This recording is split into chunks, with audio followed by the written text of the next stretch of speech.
So hello and welcome to Naturespace with Haith. I'm Simon King, and today I have the pleasure of speaking with a true powerhouse, a gentleman, Shaun Wallace, known to millions as the Dark Destroyer from the Chase. But beyond the quiz persona, Shaun is a barrister, a lifelong learner, a motivational speaker, and someone deeply connected to personal growth. So today we'll uncover more about the man behind the Quizmaster, exploring the role nature, resilience, and curiosity play in his life. And Shaun, thank you for joining us today. Good morning, Simon. Pleasure for me to be here. It's wonderful to have you here. Thank you. Thank you. Really appreciate that. So look, let's start, if we can, really with a life beyond the chase. That's where I and my family, first were introduced to you really on the screen, and it really is a pleasure. And I've got to say, for those listening at the moment, I hope you can pick it up in my voice. It's a really exciting moment to have you here. The team are listening in outside the office, really, and they all send the best wishes to you.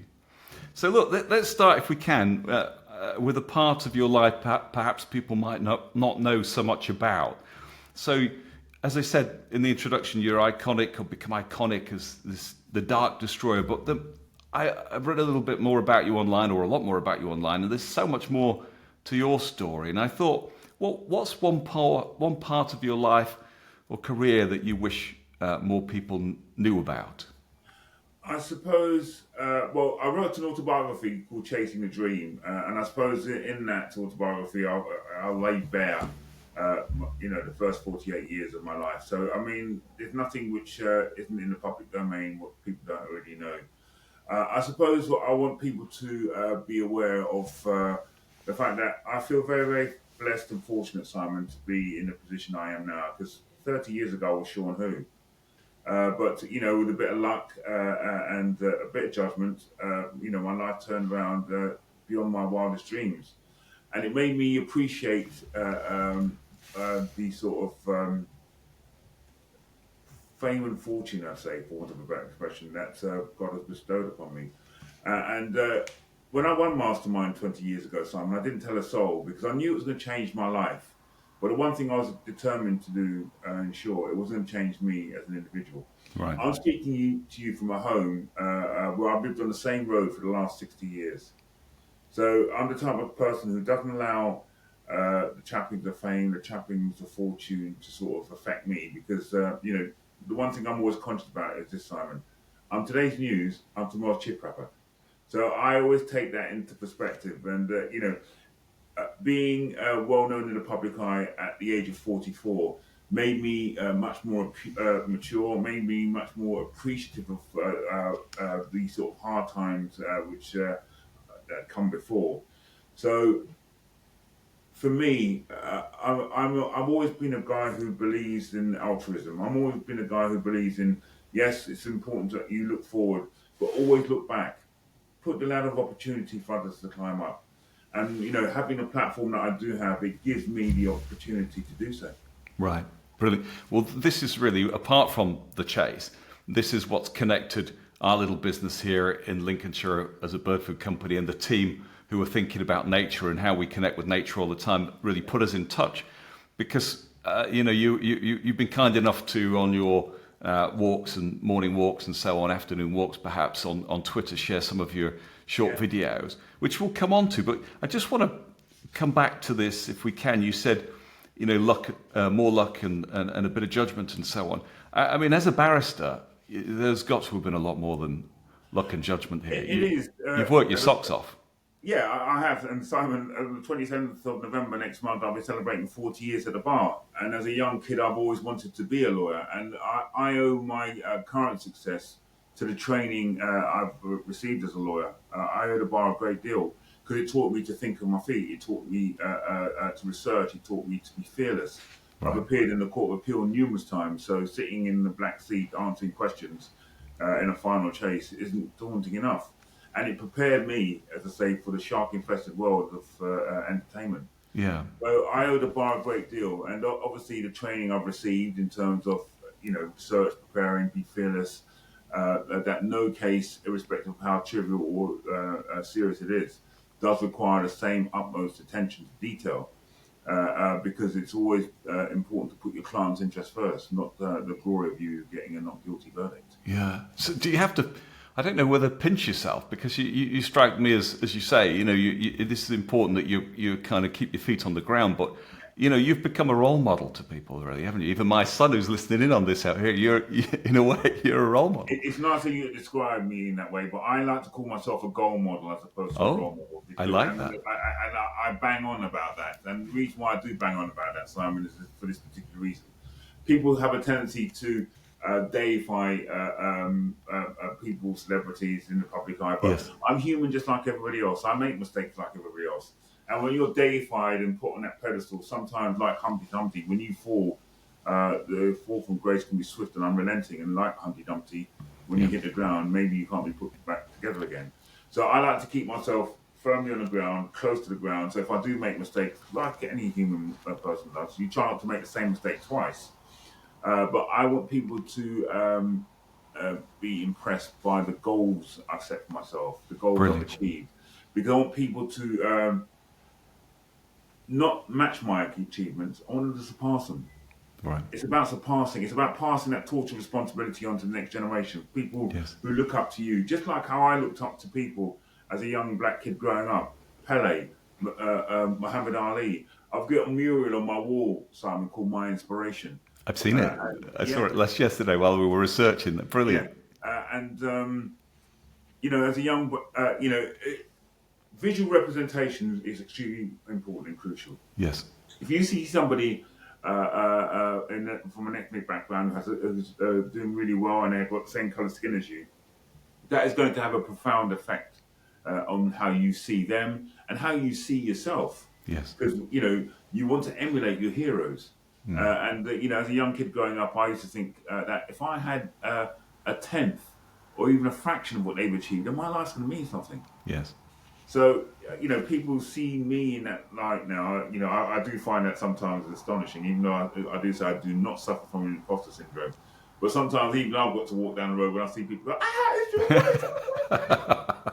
and I think to myself, yeah, they are talking about me. And it's wonderful because of the fact that they're watching me on the show. We're giving them great entertainment and great joy. And I will always stop, Simon, for people. Always. Do videos, send photographs, do little videos to the mums and dads, the grandmums, because of the fact that it's the public who make me famous. Right. And that's the bottom line. Yeah. I think you're proving this now, putting time aside for us. We're just a small company trying to encourage more people to feed healthy birds, but you put time aside for us, which is we really appreciate, and so will our listeners.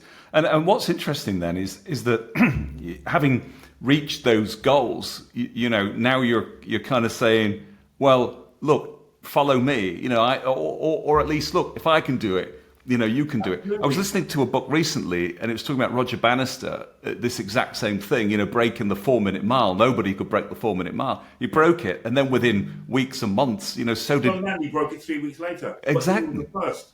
Yeah. He was the first, and you know what? He will be forever remembered for that. Yeah. And as a young boy growing up, Roger Bannister was one of my heroes. Really? He wore a 41 shirt on the 6th of May 1954 at Ilsley Road, Oxford. Wow. Broke the record.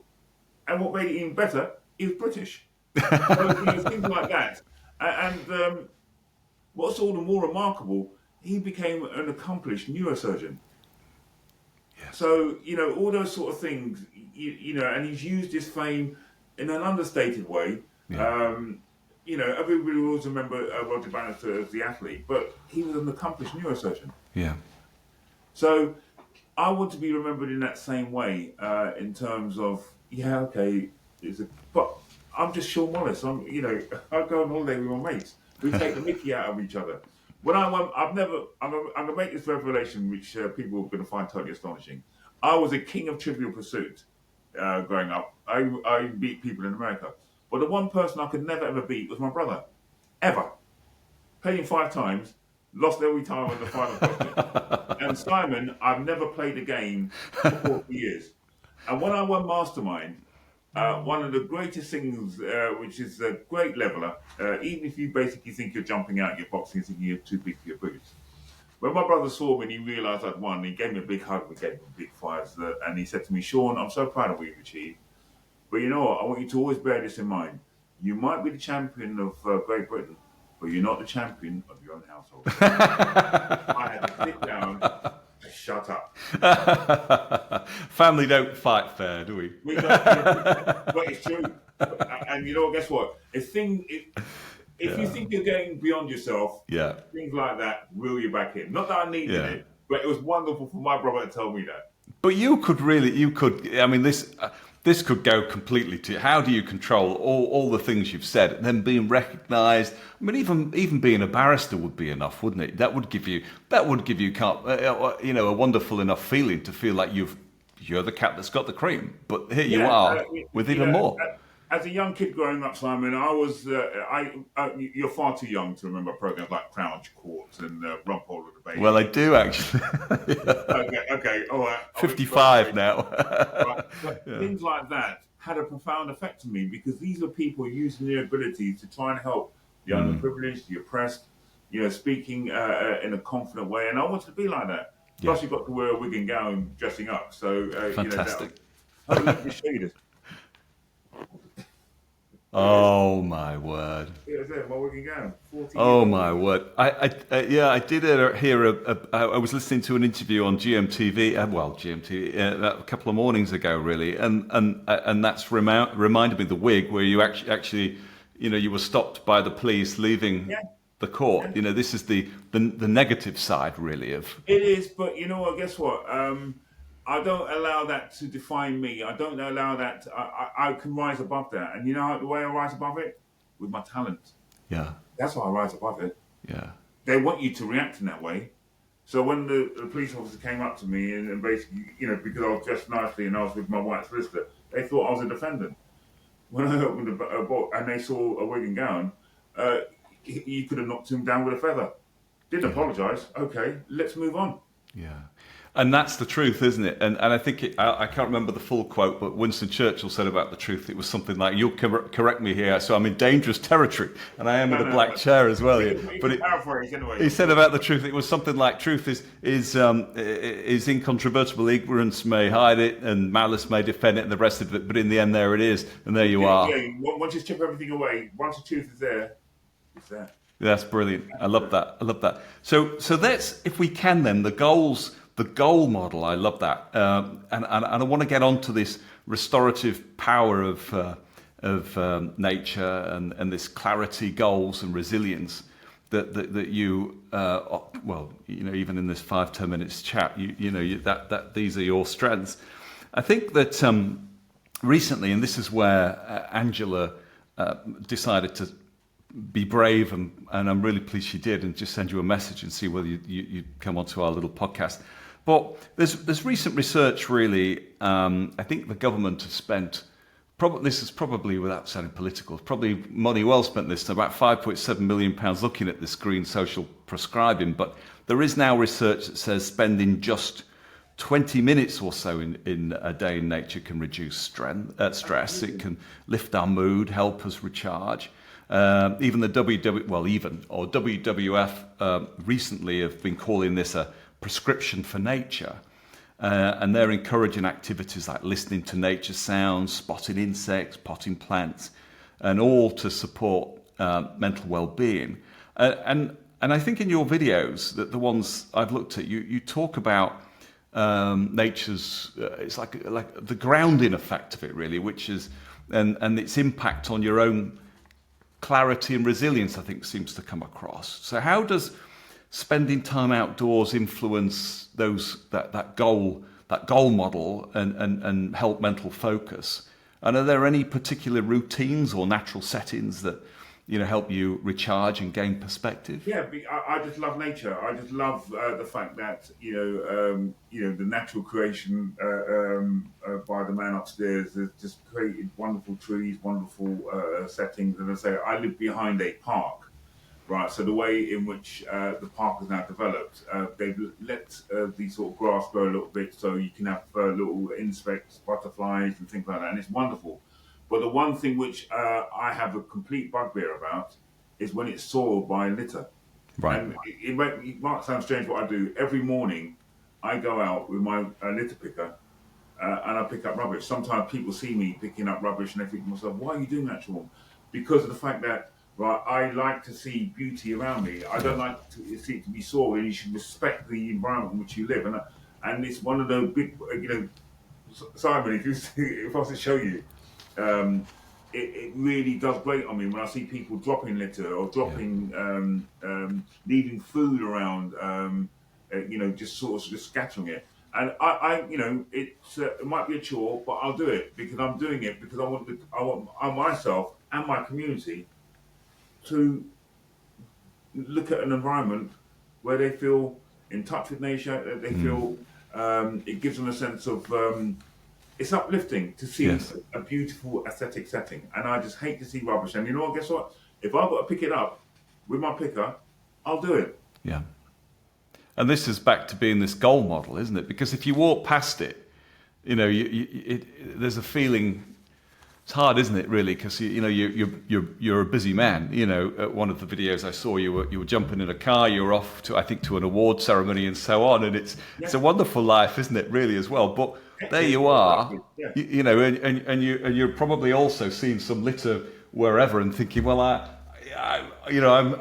me nuts. I'm going to pick it up. I don't care. I don't care if I've got a lovely little suit on. I'm going to pick it up and and put it away because I don't like to see it. And I wish people would appreciate the environment in which they live. I wish they would, rather than basically take it for granted and think, it's going to be here forever. And let's just throw rubbish down. Guess what? Somebody else can pick it up. They can do it. And that is a wrong attitude to have. And that action of defines this, becomes a character, doesn't it? And you talk about that, I guess, back into many of your videos are talking about achieving goals, and I get this feeling because I think we worry about goals, setting a goal. I might not reach it. I might fall short. I think you're saying, take over. Guess what? If you fall short, guess what? Dust yourself down and go again. Nobody's putting the time on you how you get those goals. As long as you achieve what you want to achieve in life. Yeah. Right. It's not about I've got to get it first time. It took me 4 times to pass O-level English language, Simon. Did it really? Yeah, it did. Yeah, and that's why I wrote the autobiography. I want people to realise when you do have setbacks in life, it doesn't mean to say that your future's behind you. Yeah. Sometimes you may, you're so disappointed. Your initial reaction sometimes is to blame him, blame her, But the first person you've got to look at is a reflection in the mirror. That's the first thing you've got to look at. You've got to ask yourselves those searching questions. And once you ask yourself, when you ask those questions, then you're going to make some way along the way to actually correcting the wrong. Because as I say, who goes through life wanting life to be sort of plain sailing? You grow and live and have life experiences by setbacks. It's how you deal with those setbacks. It's how you overcome those setbacks, which makes you a better person. Yes. And you've always got to keep on moving. And for me, Simon, the reason why I called my autobiography Chasing the Dream is because I'm still chasing goals. Yeah. At the ripe old age of 64. Yeah. Still chasing still trying to chase challenges. Because the one thing you should never ever do once you reach your goal is basically go like this. Great, I've done it. Because if you do that, if you don't set a next challenge for yourself, all you'll simply be doing is abusing and eventually losing the hard work you put in to achieve the goal in the first place. Yeah. Keep on moving. Keep on setting challenges. That's so interesting because I've read biographies before with people who've had huge goals, climbing mountains, doing whatever. It might be winning Oscars. It could be, and they always paint this picture of is that it? Was that it? And once they've achieved it. So as you say, that anticlimax is that moving forward. Now what have you learned? How can you apply it? So it's that. I think that's what you're saying, is it? You apply it to yourselves, and remember, people who admire you will be impressed by you. People who admire you will want to achieve what you want to achieve. Yeah. But when people look at me and want to admire me, don't achieve what I've got as an equal. Go one better. Yes, because I guess you're saying it won't be right for everybody to be a barrister. Not everybody has got those skills. No. But they don't have to. And this is what you were saying as a role model, or a goal model. You're saying, look, doesn't matter what it is. For some of our listeners, for example, may have been, so someone's feeding the birds, they may be struggling to even be able to get out of their chair or even go into the garden. But if they could set them... The goal. That in itself is the goal. Right? That's the goal, isn't it? As a young kid growing up, listen, I knew I was never going to be a mathematician. I certainly wasn't going to be a doctor. Yeah. Guess what? Didn't have the aptitude, probably didn't have the intellect to do so. So hang your hat where you can put it. But hang it to the highest level you can put it in order for you to be satisfied in relation to the goal you're trying to achieve. Yeah. And even if that is somebody in a home or struggling to get out of the kitchen, it might be, can they make it to the bird feeder to fill the bird feeder? Can you actually go outside? Okay, you might be... The one thing I always say to people, even little things like that, Simon, you know what? Sometimes getting up in the morning at 6:30, I look out the window, I say it's cold, it's freezing. Guess what? I thought to myself, guess what? Just do it. Yeah. That is the worst thing about training, the worst thing about trying to get to your goal is the thought of doing it. The thought of doing what you need to do in order to get to where you want to get to. That is the worst thing about it. And once you overcome that and you think to yourself, you know what, guess what? Okay, those birds need feeding outside. I know it's cold, but they need me to feed them. Right, yes. Okay. Right. I've had my cup of tea. Go and do it. Yeah. It's those little things, Simon. It's not necessarily you need to conquer Everest or you need to be a lawyer or you need to... It's those small little things. Yeah. But the thing which has the common factor is the thought of doing it might be the accomplishment you need to overcome. Yeah. And once you basically overcome that hurdle and do it, you've done it. Yeah. Isn't it amazing that the brain is this paradox, isn't it? That it can be so powerful, in some respects, if we choose to focus on what it is we want and what we're capable of. But we can also look at the other side of that and say, I can't do it. It's the inhibition side you need to overcome. And have a bit of a word with ourselves. I'm not going to sit down and say, oh, look at me. It's so easy to overcome, because it's not. Even I have difficulties. I'm human just like everybody else. But if you need to, it's the desire and the passion in wanting to achieve that goal, to feed that bird when it's really raining and they need you, because of the fact that if you don't put the bird seed out, probably those garden birds are going to die. Or to basically walk down the road because it's good for your health and well-being. You need to actually get those steps in. Okay, you might not want to do 10,000 steps, but if you do 1,000 steps, guess what? It's still a goal you've accomplished. Yes, yeah. So it's those little things, Simon, which we need to overcome in terms of the goal which we want to achieve, but not being inhibited by the task we need to undertake in order to achieve that goal. Yeah, I think there's a book in this for you. I think it is the goal model. I'll go for I'll buy the first one. I'll sign it. Yeah, it's brilliant. But I mean, we do feel better, don't we? I mean, if we can get out and you say really, you don't have to. I mean, it's brilliant if you can get into the mountains, into the woods, into the whatevers. But I mean, if you don't have to do that, do you? You don't have to be there. And that's why sometimes, okay, we're living in testing times, and sometimes councils are short of funds, and that's why you see amenities being cut back in terms of the way in which they look after the sort of public spaces sometimes, or indeed in relation to amenities such as the library. I'm a passionate supporter of the library. Libraries are closing everywhere. Sometimes going to the library and sort of sitting down, reading a lovely book, it sort of helps. You feel good about yourself and you're learning. I've always been a passionate believer that we must feed our mind with information. We must care and caress and take care of that wonderful thing we call a brain. It controls everything. It controls our mood, it controls our thoughts, it controls what we want to do, it controls everything. So we must take care of that in terms of feeding it with the best information we possibly can. And I've always said, you're never too old to learn. I learn things every single day about life. I don't know everything. And guess what, Simon? I wouldn't want to know anything. Because who wants to be that perfect role model, perfect human being where you know everything, you can do everything? No. Yeah. Life's always about learning. Life's always about experiences. So it's always important that you sort of gain those experiences in order to be as well-rounded a human being as you possibly can be. And it's part of that connecting with other human beings. I mean, where do you stand? Well, not necessarily stand, but you mentioned libraries. And you mentioned, I get the feeling that it's important to you to go out and meet people face to face, real people. Absolutely. I want people to. Okay, people get excited by me when they see me, but I'm human just like you. Yeah. And it's wonderful the way in which you treat me. But listen, it's one, and I'm going to react the same way because of the fact that, as I said to you earlier, I'm only famous because you make me famous because you want to show. So I'm always going to sort of react in a way whereby I'm pleased to see you and you're pleased to see me. And I don't see myself as better than anybody else. I don't see myself as any cleverer than anybody else. I've always had a lifelong learning of wanting to feed my mind with the joys of learning things. Yes. And I've always been a passionate of this particular axiom.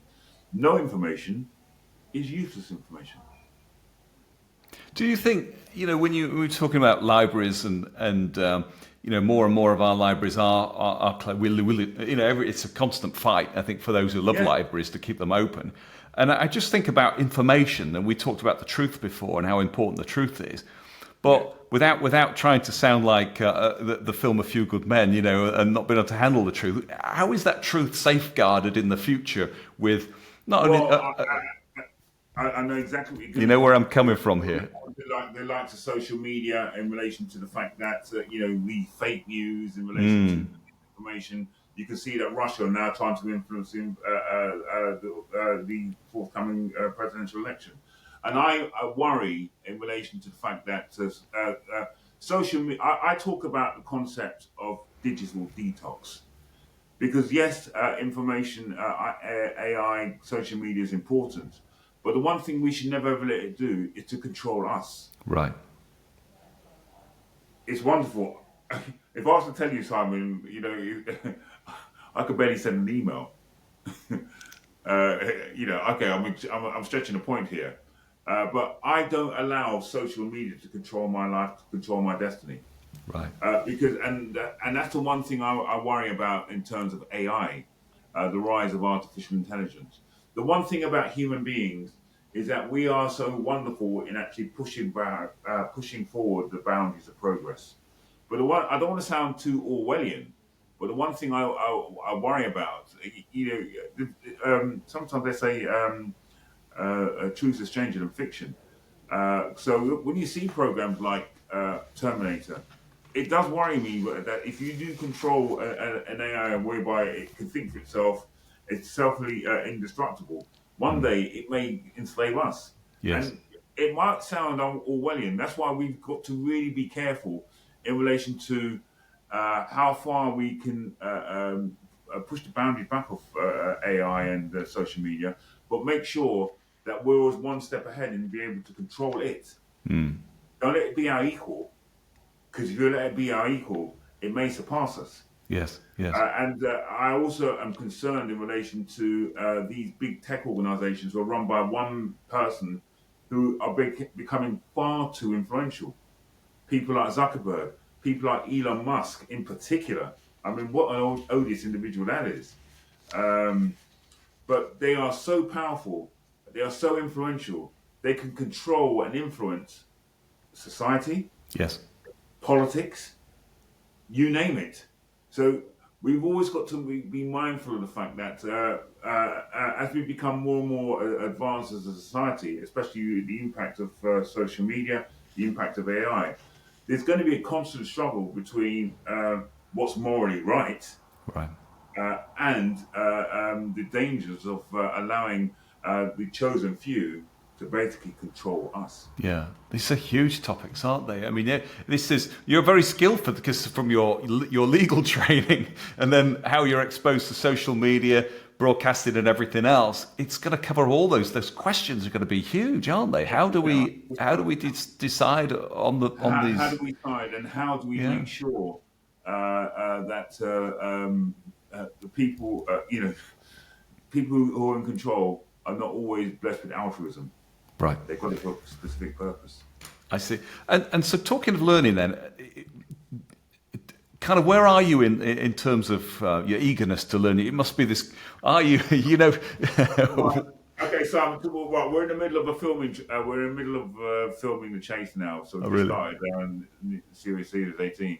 I spend 2 hours a day revising. Do you still revising? Yeah, because You have to, don't you? As I said to you before, don't rest on. I can't think I can just turn the tap on of talent. Yeah. I've got to constantly train it. I've got to constantly make sure that I'm on top of the game. Because I think that all I've got to do is to turn up to win. Listen, that is a false economy. Because if you abuse your talent and take it for granted, you can lose it. Do you take it personal? What's it like to lose? Do you take it personal? When you lose. I'm the only chaser who will go and see the contestants afterwards, whether they win or lose. I'm the only one who will do that. Will you? Yeah, I'll always do that. Oh. If they win, guess what? He deserved to beat me. Yeah. Don't like losing, but I'm not going to throw my toys out of the pram or sort of smash a set and walk off because I've lost. I'll go and say congratulations. And if they lose, listen, did you have a good time? Good. Did you come here with nothing? Yes. Guess what you're leaving with? Nothing. What have you lost? You do make, as I say, we sit watching, we have dinner and we watch it, and it is funny. As I was saying to Shaun, for our listeners who can obviously who are listening to this, you'll be watching The Chase, and we'll put some links in the show notes to your book as well, which we'll link. I'll be buying a copy of that as well. But the interesting thing is to us as a viewer, we wonder how much of this is this persona, AKA, Right. and how much is real. I want to make this plain.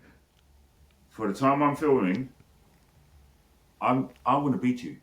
For the time I'm filming, if my mother was standing up in front of me, if I snapped £100,000 from her a second, I'd get ultimate pleasure and joy. You'd do that to your mom. I would. Absolutely. But that's what you're there for, isn't it? That is it. So when you see me not smiling, okay, me and Bradley have probably the best biplane. He's made that claim. But when you see me not smiling and looking at him like that, listen, just get on with it. I'm not interested in you. And I'm genuine. I'm not interested. Yes. I'm there to win. That's it. We can have a laugh, a joke, a cuddle. I'll come and shake hands if you win. Yeah. I'll come and shake hands and commiserate when you lose. But in that time I'm playing The Chase, I'm not there to smile. No. At that point, Shaun, you're in the zone, aren't you? You've trained for this, as you've been saying. The camera's rolling. You're looking at the contestants. You're better than me? No, you're not, and I'm going to prove it. All right. And I don't mind contestants saying what they need to say in order to get whatever advantage they need to get to win. So one of the best ones when they come and say to me, "You're the worst chaser." Am I? Okay. And it was wonderful the other day. He came on, he said, I want to play Shaun Wallace because statistically he's the worst chaser and he's easy to beat. I knocked him out in 3 questions. And he's basically trying to be apologetic. And I said, are you still here? Get off. Just get off. Right? And at the end when I beat him, right, and I was sort of congratulating the other 3, and I looked at him and I said to myself, are you in your taxi? What are you still doing it? But afterwards, high fives. Listen, you say what you need to. As long as you're not gratuitously offensive, you say what you like. Yeah, but I think this is why people tune in. We love it really, and it's. I mean, last night we were listening to you singing Mandy. I tried to sing falsetto so high I've done myself a triple hernia, but that's. If you feel like giving it another go, Shaun, feel free.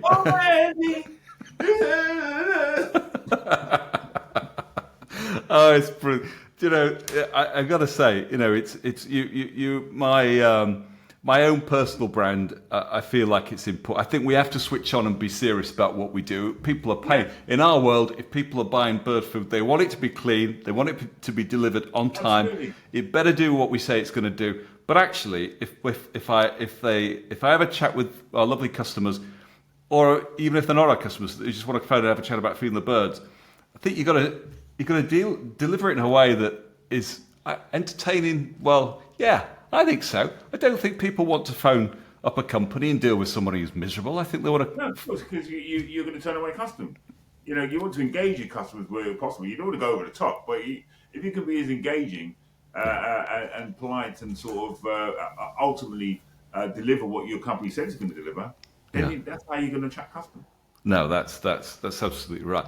And so we've talked about one of the questions I was going to ask you about how you stay grounded. Because before meeting you, I thought, well, here's to me somebody who looks like they're grounded. They've sorted this out. You know who they are. And it is tough. We talked about social media, and I suppose the fear is if you believe your own publicity, you know. We're just holding you to too high a standard. Who can maintain that really? And so that's a bit of a false error. So that's why it's always important, Simon, to be yourself. Yeah, and I guess is that a challenge? You know, when you have to switch from this entertainment side, and then to be perhaps the next day or the next week, you're back as a barrister and you've got to be serious. They're two different worlds, and those two worlds will never collide. Well, when I say they never collide, I use the skills as a barrister in the field of entertainment in the way in which I've outlined earlier. But when I walk into court, I can't help being recognised who I am. Of course. But that's not going to get me an advantage. Shaun Wallace, the chaser, or Shaun Wallace, the barrister, isn't going to win a trial because he's on the chase. Because the one thing which doesn't change, Simon, is the evidence. What do you think I can walk in and basically give it a magic wand and all of a sudden the case is in my favour? Jurors are not interested in that. Jurors take criminal trials when they sit on juries very, very seriously. They're only interested in the legal arguments or the case I'm putting them before my client. And that's how they base their decision, ultimate decision. They're not interested. Yeah. And that's how it should be. Wouldn't want it any other way. Yeah. And I imagine that there's hours and hours and hours of homework looking at your cases anyway, exactly what you do. You're taking it seriously, whether you're entertaining on the chase. It might be entertaining to us, but it's not entertaining to you, is it? You are there to win. It's a real life situation. Yeah. My client's liberty could hang, and that's why, as I say, no case in terms of my preparation is too trivial or too serious to make sure it requires the same level of attention to detail. Yeah. The client's interest should always come first. And we talked also about about goals and so on. There are a lot of people, I suppose, well, not I suppose at all. I think COVID has highlighted more and more of this. I mean, some of when I think of my own children and their friends, they didn't even finish their last couple of years really at school because of COVID and so on. And people do, I think, question their doubt. I suppose many of our customers who may feel that they struggle. They may struggle with their mobility. I mean, our customers aren't. Some of them will range from people who probably jump in a car, go cycling, go running, go through to people who just have a small house in the town or city, all the way to people who have reasonable sized gardens. But I think people can be facing this self doubt. Really, I think we've already talked about how important it is to try and be confident and so on. But there must have been times in your career. Well, I feel it's also important as well. We should always make this point. Try not to live our lives in isolation. Right. Always make sure that there's somebody you can talk to, you can confide in. And sometimes in our society we forget. We're so tunnel visioned in relation to our own problems. As I said to you before, sometimes we're too tunnel vision and we should take the blinkers off. Yeah. And sometimes look around because somebody may be in a worse position than you. And although you're feeling bad, guess what? You can help them and vice versa. So that self-doubt which you're talking about, sometimes it's important not to bottle that self-doubt within yourself. It's always important to actually try and discuss it. Listen, I have very close friends where, we all have self-doubt. I may come across as a confident person, but if I need help, I need advice, just like everybody else. I can turn to people who are not going to judge me, who are basically not going to basically be sycophantic in relation to what they're saying to me. Those are the people I'm going to listen to because they're going to tell me what it is and what I need to do and where I'm going wrong. So that's why you should never ever try to. It's always wonderful to be confident, but where you do have those nagging sort of self doubt, then turn and ask for help. Yeah. And that's what we should always do. And I think that's very, very crucial in relation to, especially if people live by themselves, or people are feeling depressed, or people are feeling anxious. Mental health is a real problem in our society. And I think it's important that whilst I don't profess to be the panacea of all cure of mental health, one of the things which we can do is to look out for people who are struggling, is to look out for people who do need our help, and try and help where possible to help them help themselves. Yeah. Do you find yourself being asked to, I suppose, get involved with maybe giving talks to? Yes. Yeah. I as I said to you before, Simon, what's the point of being famous if you can't use your fame to help others? When Angela reached out to me, of course I'll talk. Of course I'll talk to you. Yeah. She probably didn't envisage that in a million years, but I will, because I know what it's like, and I know how important it is for organisations like yours, who may not be in the public eye, who may not have the light shining on them constantly, but to attract somebody like me, in order to actually try and spread the message that you're trying to spread, is going to be very, very good for you and very, very good for your listeners. Yeah. So I've struck up a very good friendship with a couple called Mark and Danny Jones, who rode the Atlantic, and they reached out to about 300 celebrities. And when they reached out to me, I said, "Of course I'll help you." So how I helped them? I hosted quizzes. We raised loads of money to get them out. As I said to you before, I feel very, very fortunate and blessed to be in a position where I can be, and if I can help you, I certainly will. Yeah, we really appreciate that, and our listeners will as well. I mean, we're obviously biased because we want more people to feed the birds, but we want more people to feed the good quality bird food, because that makes a difference. Absolutely, and that's what you're supplying. Yeah. As you say, you take time to make sure that the seeds don't have the dust in it, because you're conscious of the fact that if birds are eating dust and you're not alive to that fact, then what's the point of feeding them? Because they're going to die anyway. Yeah. So you are being, as I say, that cut above the rest, who are taking time and care for the product you're putting out. Yeah. Yeah, and it's important when you know. I think that's the thing. It's about the truth again, isn't it? When we started about, I think it was 2000. Since 1937, we've instinctively now. The founder was a chap who worked in the zoo community, and he instinctively knew somehow that it was just, it's common sense, feed clean food. But in 2012, we kind of asked the question of a veterinary pathologist to look at this seed and say, is it important?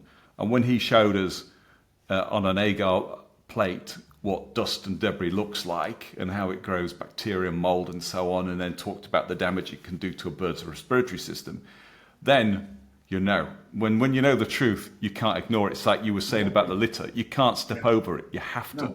You have to clean it and remove it. And your philosophies and principles should be applied to food consumption generally, because I still think, sometimes the rise of modern living in terms of the way in which you prepare food, I think that is a contributory factor to things like cancer, to things like dementia. Yes. Modern living is all well and good, but if we don't take the time to sort of do the proper research to see whether or not the food we're putting on our table is... Hi everyone. Sorry to interrupt, but I wanted to let you know about a little technical hiccup we had. Unfortunately, the last 10 minutes of my chat with Shaun Wallace didn't record as planned, so we missed capturing his closing thoughts.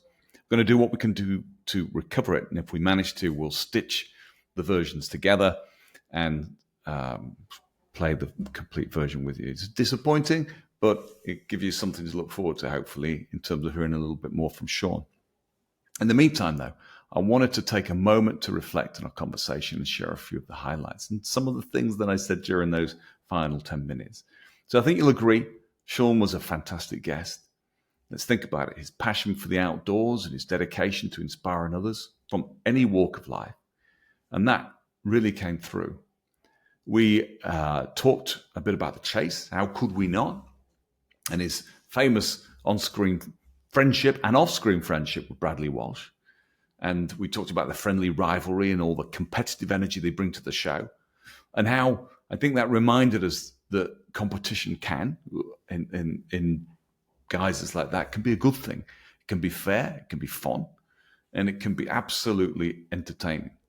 And Shaun's determination came through, and his sense of sportsmanship, and it shows us that healthy competition can push us to do our best, even if that means beating your mom on the chase. We're still cheering for each other, aren't we? Another reason I see Shaun as what I call him a role model, he called himself a goal model, really is his authenticity. Is someone who has had an incredible career, but remains grounded in what really matters to him, like his connection to nature and his belief in staying active.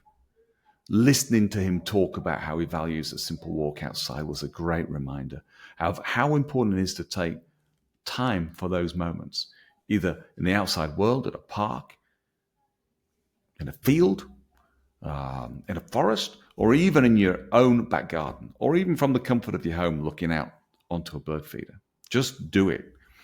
Even with all he's achieved, and he has achieved plenty, Shaun stays focused on his passions and the things that keep him going. And I think we can all agree that, and we can all take something from that, especially the way he approaches competition, as they say on the chase. You know, Shaun told me that he still spends 2 hours a day revising for his career on the chase. And can you imagine how many hours he spends actually working on his career as a barrister? Well, there you go. You've got to put the time and effort in. If you want the rewards, you've got to put the effort in. It's clear to him, though, it's not about winning at all costs. It's about striving for excellence and bringing others along with him, about those marginal gains, about the yards. You know, a win to him or to us could be the difference just between going out, filling a bird feeder. You know, it might not seem like climbing Everest, but it could be your Everest. And if it is, he wishes you well and is behind you. So think about that. For those who enjoyed hearing from Shaun, and I did, I really did, I encourage you to follow his advice.